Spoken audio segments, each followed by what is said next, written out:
So we're inside the Velodrome ahead of this big Champions League clash. It's actually so loud outside of the stadium that I had to come inside to do this video. So that's a little taste of what it's like. There's actually fireworks and flares going on outside the stadium. The fans are absolutely up for this, and I'm sure they're up for every single game here. But this one probably brings a little bit more to the table for them. They need to win this game, but it's just absolutely fanatical in Marseille. I think for me it's probably one of the places where I've been where it's as fanatical as Newcastle, pretty much. You know, even people just walking around the street have got the shirts on, the tracksuit tops, the full tracksuit, you name it. They're just walking around, the Marseille mad, and it just reminds me of Newcastle in a way. You can hear fireworks actually going off. The ultras are in place in this stadium, banging the drums behind the goal, and Newcastle fans got scored in quite a while ago. Yeah, it was even difficult to get in the stadium because there was a police barrier right around the ground protecting the Newcastle fans. So yeah, this one has got all the makings of an absolutely classic European night for Newcastle. So let's hope they make the most of it and enjoy this atmosphere and embrace being in this stadium tonight here in Marseille.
Deep disappointment for Newcastle United here in the Velodrome.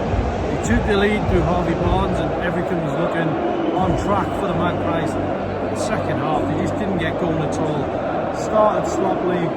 Nick Pope made a critical error when almost misjudging that moment and allowing Aubameyang to skip round him.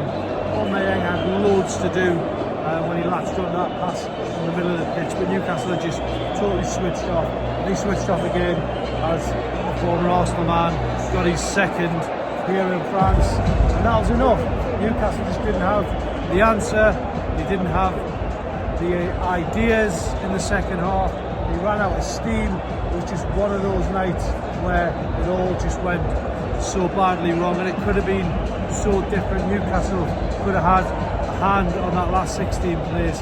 Instead, they're probably going to have to play a strong team in Leverkusen, which has implications for the Weertime derby, which is now very much on the horizon. And Eddie Howe knows his team could be shattered by the time that game comes around if he has to play two strong teams in the space of a few days, with travel also factored in. It is affecting Newcastle a little bit. This will, in the long term, be a learning curve. But tonight, deep disappointment. That was there for the taking after going 1-0 up. So it's a case of what might have been for Newcastle here in Marseille. You know, by no means a complete disgrace, but by the same token, I think the big issue here is the manner of the defeat in terms of how they threw the lead away at the Velodrome. And you know, it's something that's going to cost Newcastle if they're going to keep they're going to keep doing this. They know that this competition is worth so much money to them. It brings great nights. The build-up to this game has been pretty spectacular, going to such a prestigious place like Marseille. But yeah, the way Newcastle threw that away the way they threw things away was just so poor, and something that Eddie Howe, while he didn't touch too much on it in his press conference, he cut a disappointed figure, and he knows that it was there for the taking really. Newcastle couldn't find that second goal, and you're going to get punished against a team like that, especially with at one time pretty much a world-class striker on the books in terms of Aubameyang. So many goals for Arsenal, so many goals in France, and tonight he punished Newcastle because they let him punish.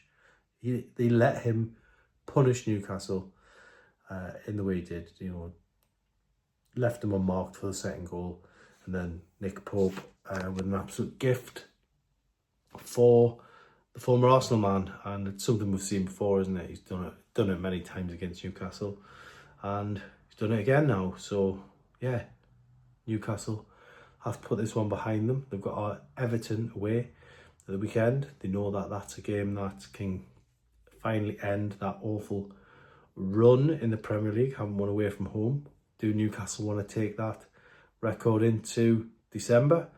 Do they want to take it into the Weird Time Derby? Or are we going to get it boxed off before then by beating Everton? Let's hope they do. Thanks for following all the coverage. Thanks for all the comments in the last few days. Been fantastic, and hopefully speak again ahead of the Everton game with Eddie Howe having a press conference coming up on Friday back at the media centre.